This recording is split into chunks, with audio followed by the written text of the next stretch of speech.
Assalamualaikum warahmatullahi wabarakatuh. Bismillahirrahmanirrahim. Tabarakalladzi nazzala al-furqana ala 'abdihi liyakuna lil 'alamina nadhira.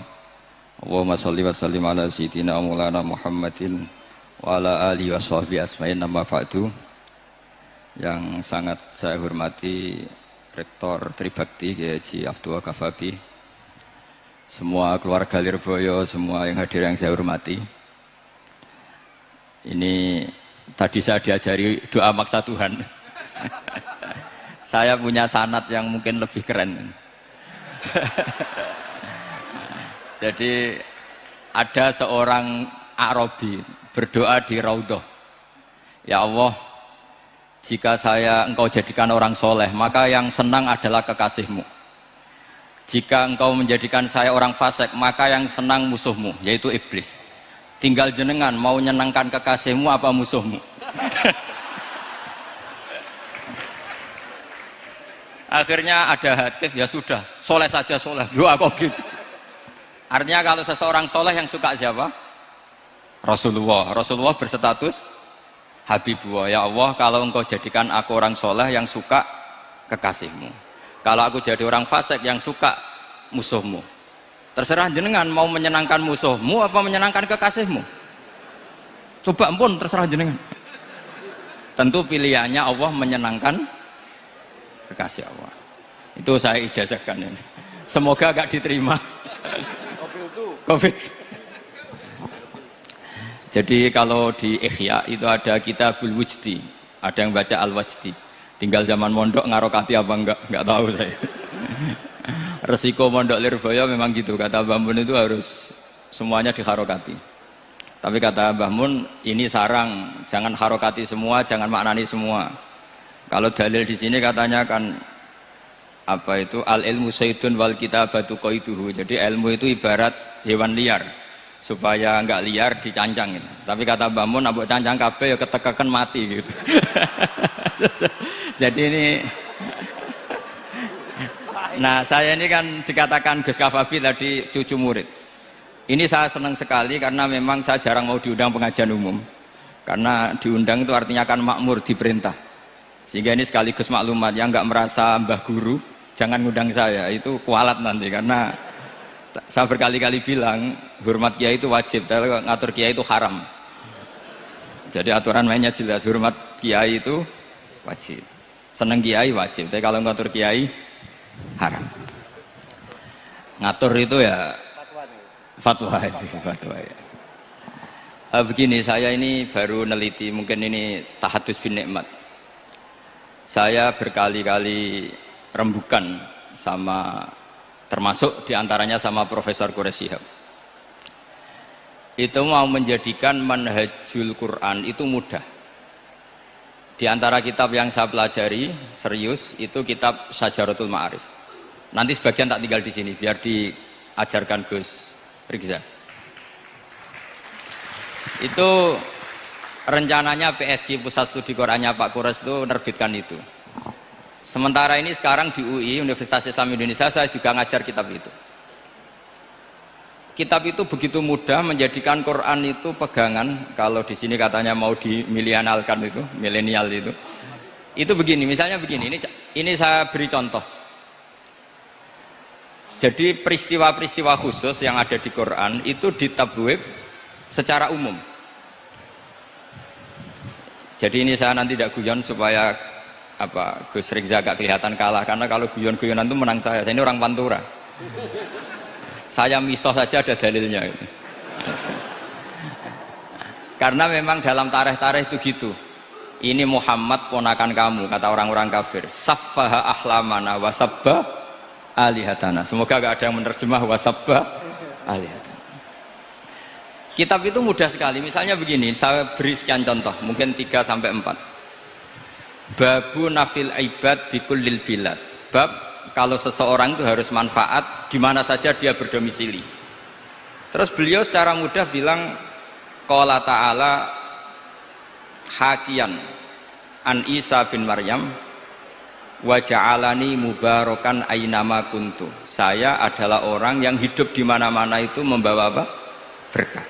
Terus beliau memberi judul secara umum Babu Nafil Ibad Bikullil Bilad. Sehingga saya di Rembang, di Lirboyo atau di mana saja, etikanya satu, harus bermanfaat. Setidaknya manfaat kalau ada orang ingin menang ya saya ngaku kalah lah. Kalau ada orang yang ingin saya diangkat jadi murid ya oke saya jadi murid beliau. Enggak masalah. Karena bagian dari kesalian itu tawaduk. Pasti yang tawaduk jadi wali karena man tawadu'a rafa'ahu Allah. Yang kumo luhur jadi guru pasti tidak jadi wali.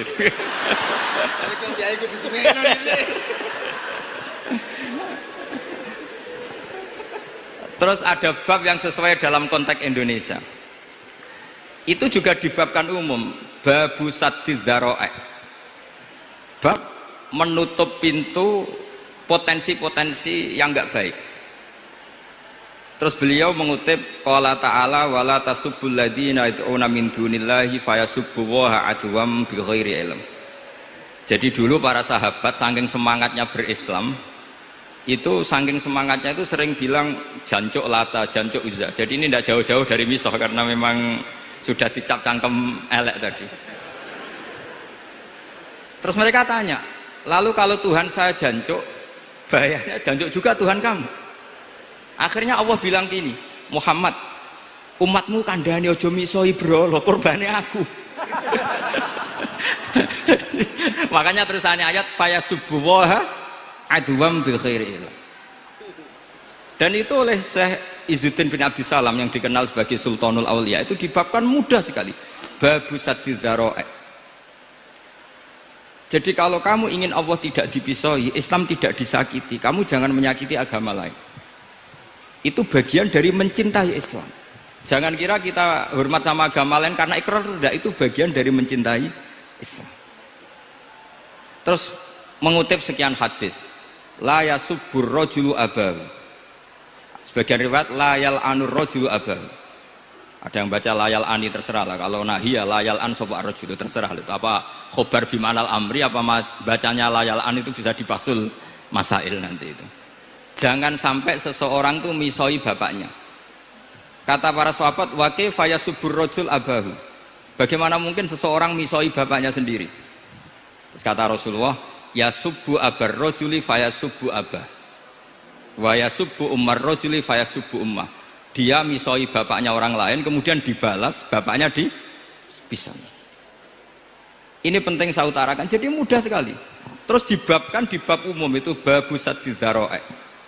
Sehingga peristiwa yang khususiyah ini menjadi bisa ditarik kesimpulan secara umum dan Quran maupun hadis mengawal kita ila yaumil kiamah. Karena kita tidak kehilangan stok untuk memaknai Quran dan hadis dengan cara yang diajarkan Syekh Izzuddin bin Abdissalam yang kita kenal, beliau termasuk Sultanul Ulama.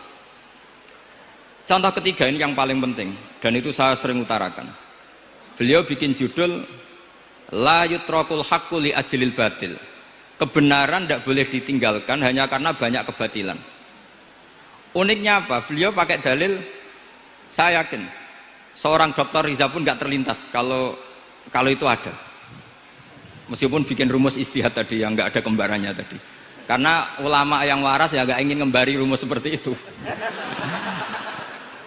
Memang nggak perlu dikembarin, apalagi dosen-dosen tribakti itu nggak suka. Ini padune ra kuat gaji kan gitu. Itu kan dalih ya, dalih supaya ngirit ya.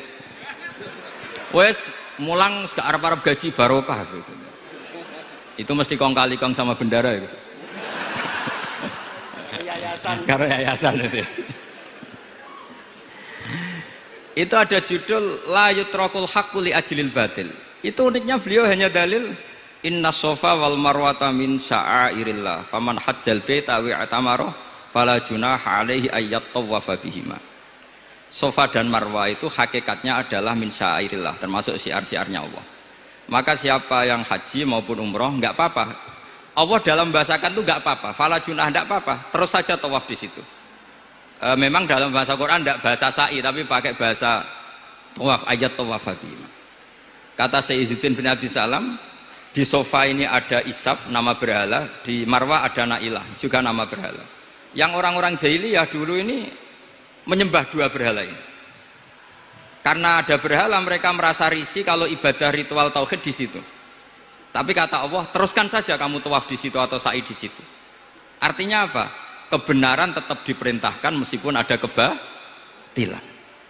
Jadi gampang sekali. Terus beliau bikin judul la yutrakul haqqu li ajlil batil. Barang hak itu tidak boleh ditinggalkan karena barang batil. Saya di mana-mana kalau boleh dikatakan fatwa. Kalau ada orang mati karena narkoba atau karena mendem atau karena koplo atau karena oplosan, itu kita sebagai kiai datang saja. Tapi tidak harus kiai yang top-top kayak Gus Rizal, salah satu kiai datang. Karena sekali kita tidak datang, mereka akan menciptakan tradisi baru dalam penguburan. Kiai ratekong, soleh-soleh ratekong, dipendem ala mereka. Didekno ambek diminumi arak. Sehingga kita datang ini karena apa? Sebetulnya demi melaksanakan syariat Islam, memperlakukan janazatu muslim. Kita kelola secara Islam. Meskipun mangkel, kita mangkel, wong mati kok oplosan. Mati-mati pas sujud kan keren. Atau mati karena gaji terlambat kan keren. Ini mati kok. Atau mati karena miskin telat apa? Gaji kan keren, tirakat lah qanaah. Nah. Betul, ini mas-mas kalau yang mencintai bapak tidak kesampaian, syahid cinta itu juga syahid. Asal tidak pernah lihat, tidak pernah SMS. Ngempet tok itu kalau mati itu syahid. Tapi syaratnya nggak ngelihat, nggak nge-SMS, nggak WA. Pokoknya seperti itu. Nah, ini penting saya utarakan. Saya pernah diundang salah satu acara akad nikah. Itu yang undang itu nanggap ketoprak. Gus nanti ada ketoprak di rumah saya, tapi jangan nggak usah lihat itu. Tapi jam 9 ngakatkan anak saya. Ya saya datang. Pas itu memang nggak ada uzur saya datang. Itu sudah ada biduannya banyak di situ. Kenapa saya datang? Pikiran saya tadi. Kalau kiai tidak menyaksikan akad nikah, nanti mereka bisa bikin cara akad dengan cara mereka sendiri. Sehingga takbir-takbir yang di fikih, misalnya walimatul ursi itu kalau ada ikhtilatur rijal wan nisa haram hadir, itu nggak pernah dilakukan oleh guru-guru kita. Setahu saya Mbah Mun, bapak saya, guru-guru kita, meskipun ada ikhtilatur rijal wan nisa, mereka kalau ada walimatul ursi asal tidak ada uzur itu datang. Karena la yutrakul haqqu li ajlil batil. Padahal jelas di Bajuri, di Anatut Talibin, jika hunaka muharramun harumal khudur. Entah kalau Gus Rizal baca khurimal khudur atau harumal khudur, tidak tahu, saya ini kan bisa debat ini. Karena saya santri sarang, jadi kalau baca 2 kali harumal khudur atau khurimal khudur. Tapi kalau yang santri sini mau tidak mau ya anut harokatnya guru tadi. Resikonya nurut itu harus ikut haruma apa khurima. Kalau saya karena enggak dimaknani, jadi ya bingung. Maksudnya bingung milih, saking banyaknya ilmu. Bukan bingung karena goblok, bukan.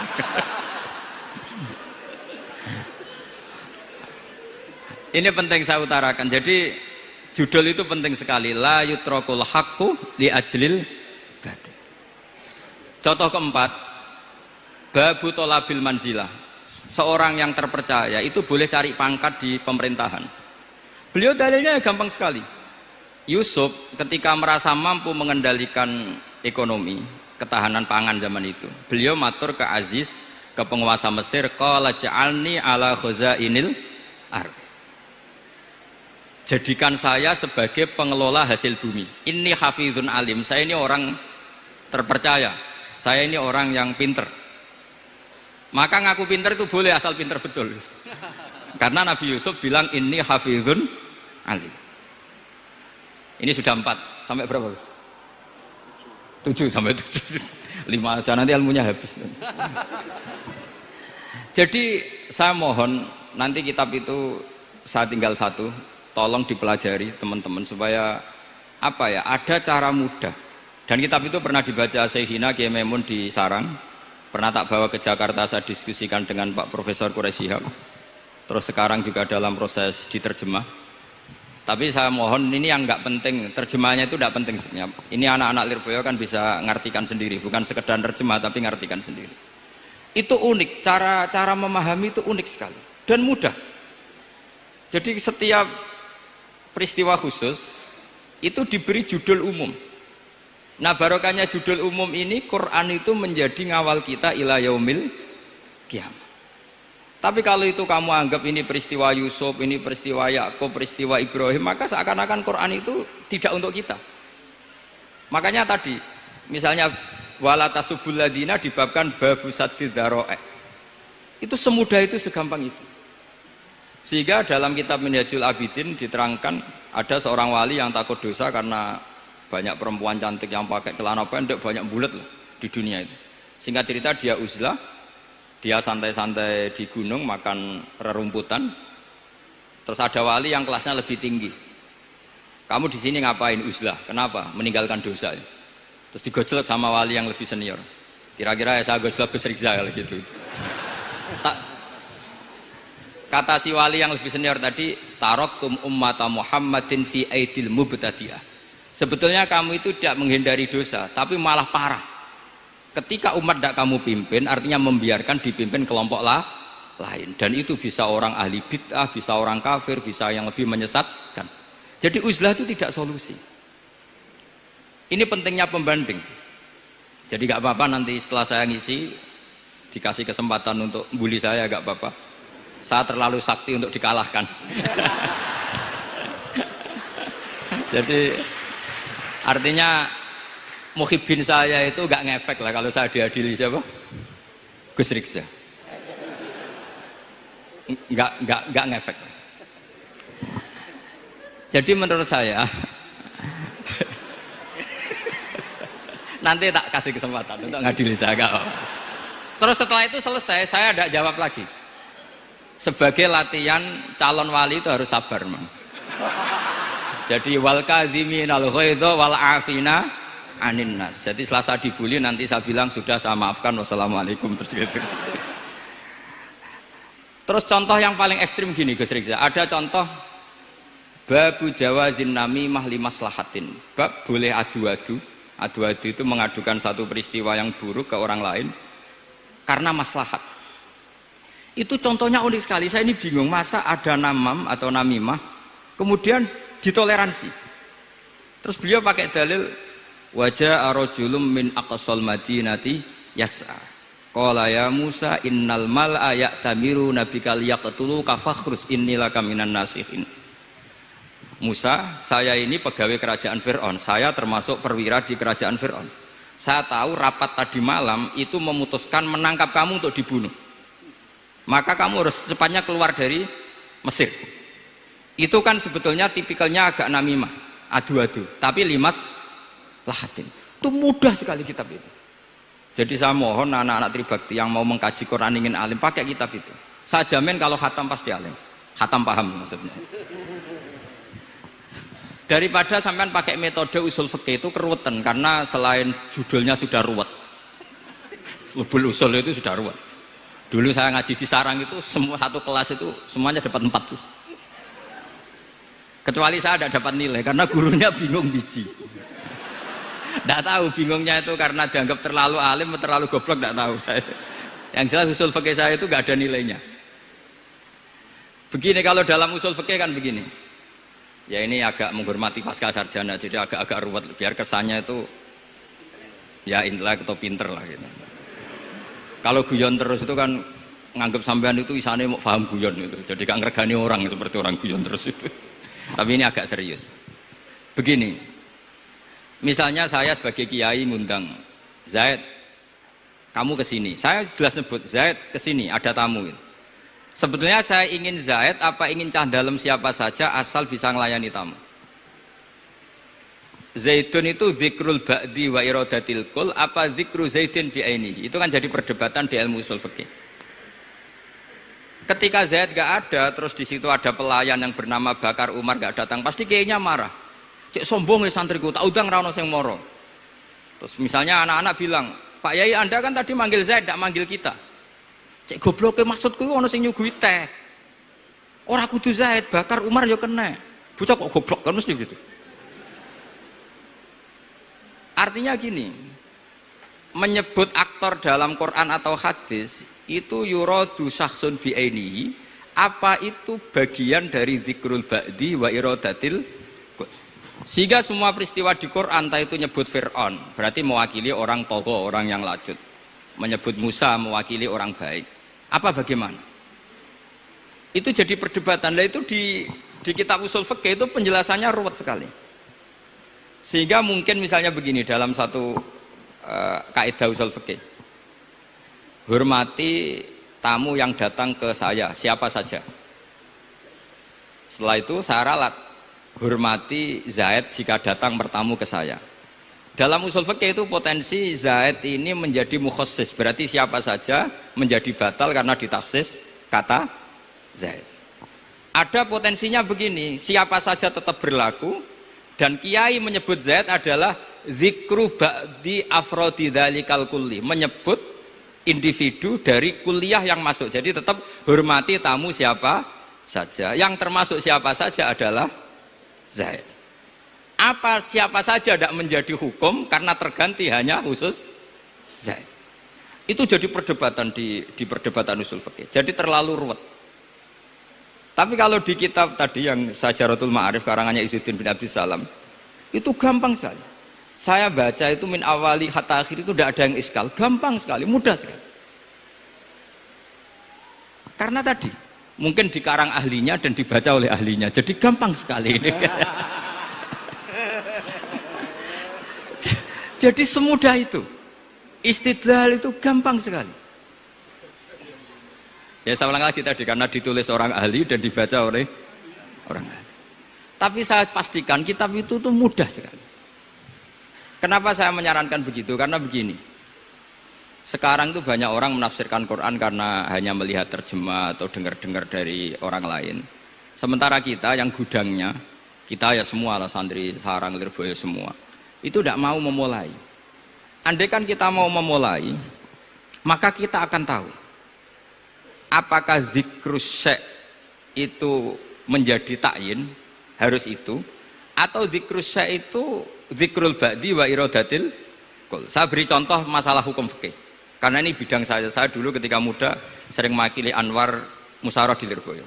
Dulu yang makili Lirboyo Gus Isom. Gus Rizal belum musuh saya dulu, belum musuh saya dulu. Jadi kalau musuhi saya itu terlambat, saya sudah sufi, sudah agak ahli fikih, sudah pensiun, bukan karena sudah bodoh, tapi sudah ben diurusi sing nom-nom gitu. Sudah makom saya sudah ndak itu sudah. Ndak tahu entah makom saya dari mana, ndak tahu saya. Misalnya begini, saya beri contoh. Di antara yang nggak boleh dalam pernikahan adalah wa antajma'u bainal ukhtain. Menikahi mbaknya plus adiknya, fi nikahin wahid, tahta rajulin wahid. Jadi nggak boleh mempoligami mbak bersama adiknya. Kalau kita percaya zahirun nas, maka yang haram hanyalah wayoh atau berpoligami mbak dan adik. Dan itu bahaya kalau Anda memahami seperti itu. Zaman Rasulullah Sugeng ngendikan ditambahi satu tok sama Nabi.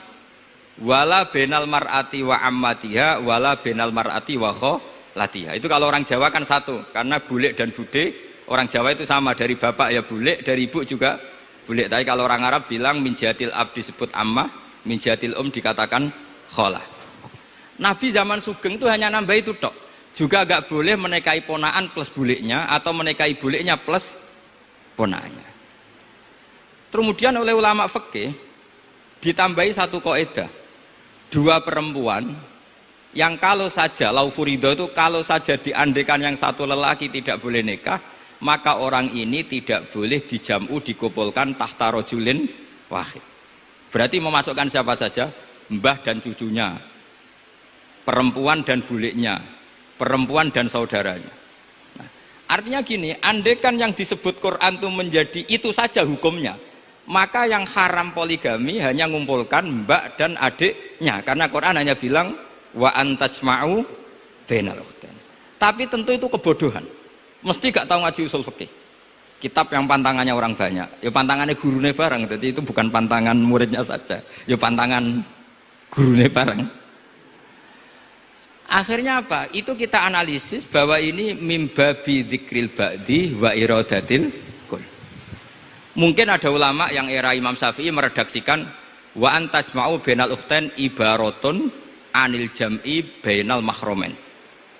Apapun itu, tetap ukhtain di sini itu satu percontohan mengumpulkan dua perempuan yang ada hubungan mahram, entah karena saudara kandung atau bulik bude atau mbah sama cucu.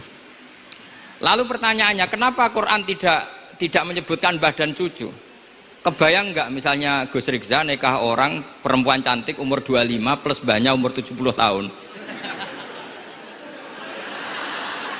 Nggak mau membayangkan. Katanya tidak mau membayangkan. Artinya gini, orang waras itu tidak akan melakukan seperti itu, maka nggak perlu dilarang. Tapi nak rabi bae sesuai gedon jebule ayu adi itu banyak. Terus dongano bae mati itu banyak itu mungkin. Sehingga yang potensi bahaya itu wa antas mau penal ukten. Karena yang potensi nakal itu ya itu tadi. Ro nambake luwe ayu rabi adike, semoga kalau sedang keluarga orang lain ceraikanlah. Dungane maksa.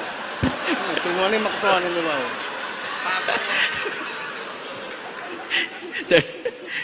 Jadi ini penting saya utarakan. Jadi ini serius tapi saya tetap rileks. Jadi mohon dipelajari lah usul fikih. Kalau usul fikih Anda kesulitan, pelajari saja kitab Syajaratul Ma'arif. Nanti kitabnya saya titipkan siapa saja Pak. Insya Allah sampai ke kursi saya. Kitab Syajaratul Ma'arif. Itu menurut saya kitab terbaik dalam mempermudah memahami Quran. Ya modelnya begitu. Misalnya tadi Babu nafil ibad bikulil bilad, bab seorang hamba sebaiknya di mana saja bermanfaat. Terus cerita tentang Nabi Isa, wa ja'alani mubarakan aina ma kuntu. Saya masih ingat baca kitab supaya Pondok Lirboyo bangga bahwa cucu muridnya alim alama. Jadi ini bagian dari itu. Wong putu muridnya we alim, bangunnya murid Lirboyo ora alim, wong putune we alim kan gitu. Jadi kalau sampean ndak alim dosa gede. Saya kata Gus Kafabi kan putu murid, wong putune we alim mosok muridnya gak alim. Awas nak keman gak alim, sini-sini wong. Jadi harus mengkaca putune we alim, apalagi anak pas. Apalagi anak pas.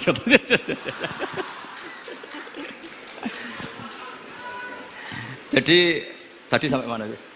Lupa ya. Sampai adik ayu. Adik ayu. Mbake sing ayu. Ditungakno tadi. Iya, ditungakne bentang mati adike oleh mbake. Tapi adike mati Gus. Iya, mati. Saya teruskan lagi ya. Jadi kalau saya masih ingat baca kitab karangannya Imam Syafi'i dalam tema yang mirip ini. Ketika beliau ditanya, boleh ndak seorang lelaki uzubah tidak nikah? Waqat qala Rasulullah sallallahu alaihi wasallam an nikah sunnati faman raghiba an sunnati falaysa minni. Itu kata Imam Syafi'i. Ya kalau dia tidak nikah karena benci sunnah Rasulullah itu buruk, tapi kalau karena takdir dia tidak suka nikah atau enggak payu rabi ya enggak apa-apa kan. Terus Imam Syafi'i ditanya, apa dalilnya? Jawabnya Imam Syafi'i itu rileks sekali. Inna wa ta'ala dzakara abdan sholihan wa wasofa bi annahu hasur. Terus beliau baca ayat wa sayyidaw wa hasura wa nabiyyam minas sholihin. Allah itu menyebut sekian hambanya yang soleh, dan di antara hambanya yang soleh itu berstatus hasur, orang yang tidak nikah. Artinya tidak nikah itu bukan mengganggu kesalehan, maka uzubah itu halal. Semudah itu dulu orang memahami Quran. Kok sekarang jadi sulit tuh salah gurunya apa salah muridnya? Jadi ini cobalah di apa ya, saya memang ingin supaya Pondok Lirboyo itu mudah sekali paham Quran. Saya ini termasuk heran ya, kenapa saya yang ngomong tafsir itu menurut saya biasa saja sama. Tapi saya kata orang banyak itu sudah mufassir. Kenapa saya ngomong biasa saja? Karena ya tadi dengan perangkat-perangkat ilmu kayak usul fikih, kayak fikih sendiri, termasuk kitab Syajaratul Ma'arif, memang memahami Quran itu gampang. Wong kafir saja bisa paham dulu. Umar ketika paham Quran itu belum mondok Lirboyo. Masih kafir. Nggak pernah jadi mustahik. Apalagi wakil rektor, nggak pernah. Tapi ketika adiknya Fatimah baca Quran, Toha ma anzalna alikal Qur'ana litashqa illa tazkirata limai, itu dia paham dan menjadi masuk Islam. Itu coba fahamnya itu sama ngajinya dulu mana? Dulu fahamnya karena Quran itu muyassar, mudah. Pernah ada seorang ustadz yang mungkin kalau sekarang agak ekstrim lah. Sama ndak usah bilang cingkrang, ndak usah, pokoknya agak ekstrim ini.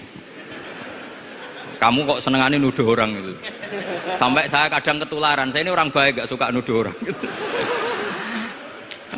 Itu ada orang yang agak ekstrim itu, datang ke Harun ar-Rasyid. Ya Amirul Mukminin gitu. Inni nasihun laka famusaddidun alaika. Fala tajidanna alayya fi nafsika syai'an. Saya ini orang baik-baik, ingin nasihati jenengan, cuma saya agak kasar.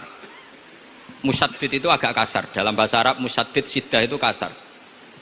Kasar atau tegas, kasar lah. Dalam konteks ini maknanya kasar. Fala tajidanna fi alayya fi nafsika syai'an. Mohon jangan dimasukkan hati. Apa kata Harun Rasyid? Ngendikan itu mudah sekali dan itu sangat Qur'ani. Kata Harun ar-Rasyid, uskut ya Ustad. Sebagian riwayat, uskut ya jahil. Hei orang bodoh, kamu diam. Inna Allaha ta'ala ba'atha man huwa khairun minka ila man huwa syarrun minni.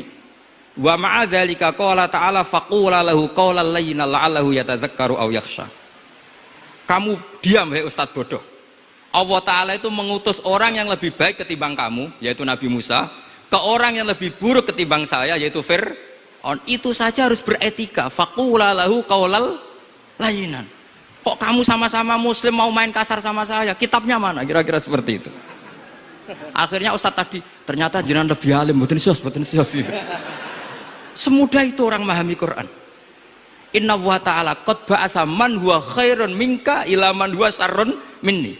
Fa inna wa ta'ala ba'asa Musa. Wa Musa tentu lebih mulia ketimbang Ustadz ini. Ila man huwa syarrun minni. Saelek-elek Harun Rasyid itu jelek Fir'aun.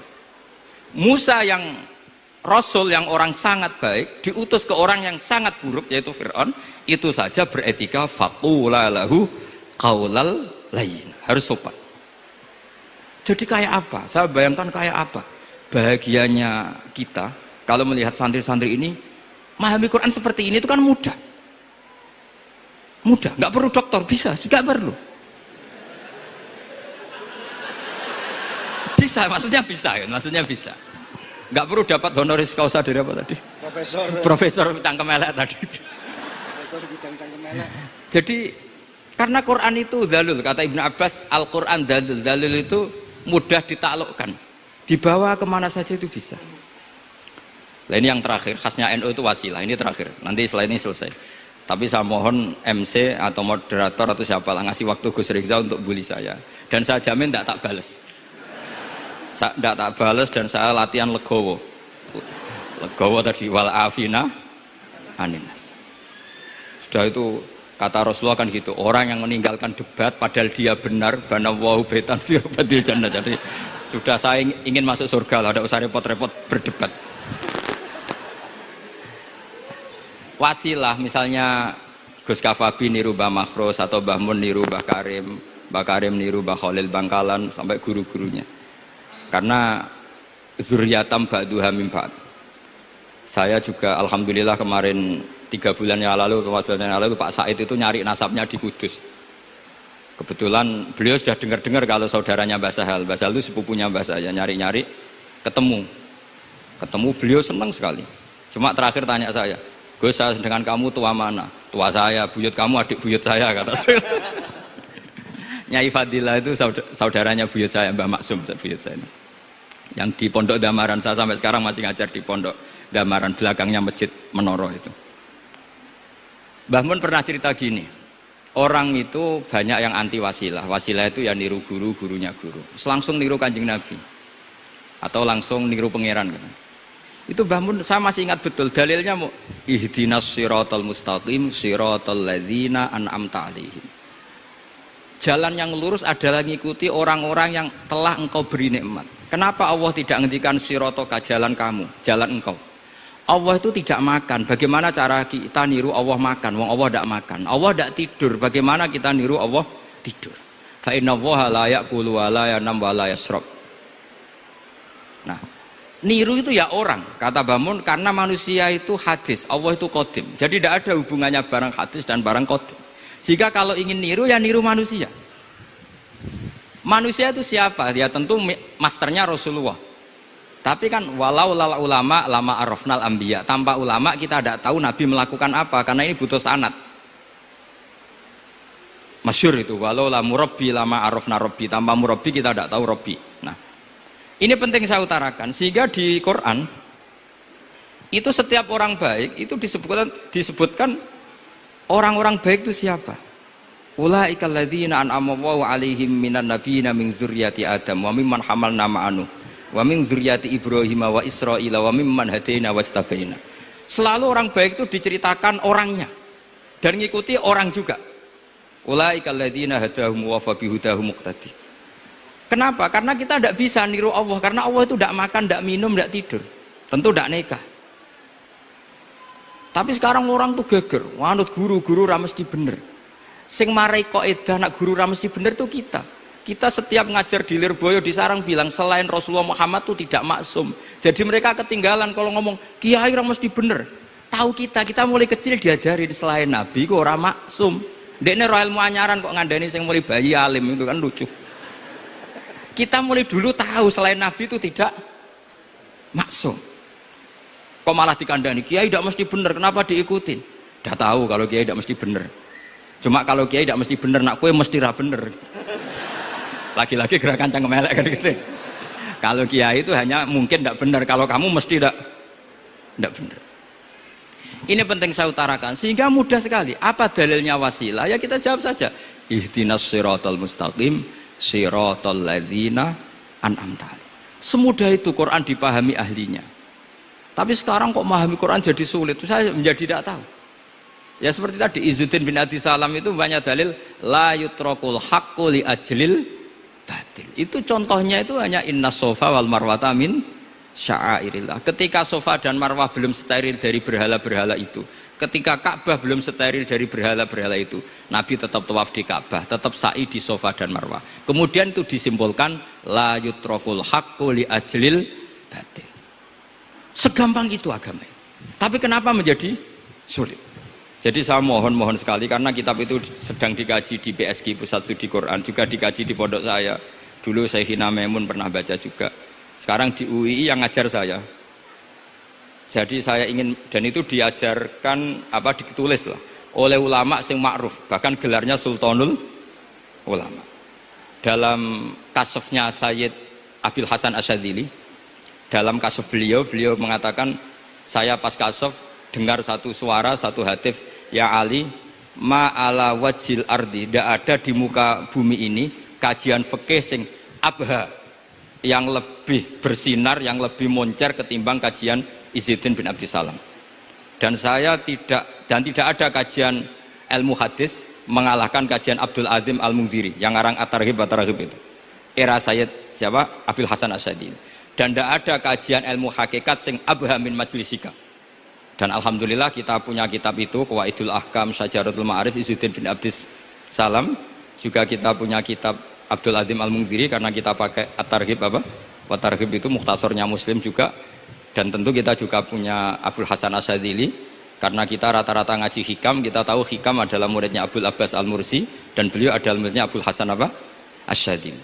Sehingga kita insya Allah ngalami dzurriyatam ba'duha min ba'd. Baik dzurriyah nasabiyah maupun dzurriyah sababiyah. Kayak saya tadi dikatakan Gus Kawabi putu Lirboyo karena Mbah Mun ngaji di Lirboyo. Dan saya bangga karena bisa bully jenengan semua, nak putune wae alim maupun meneh anake. Mun sepakat iki, nak putune wae alim maupun meneh anake. Pun assalamualaikum warahmatullahi wabarakatuh.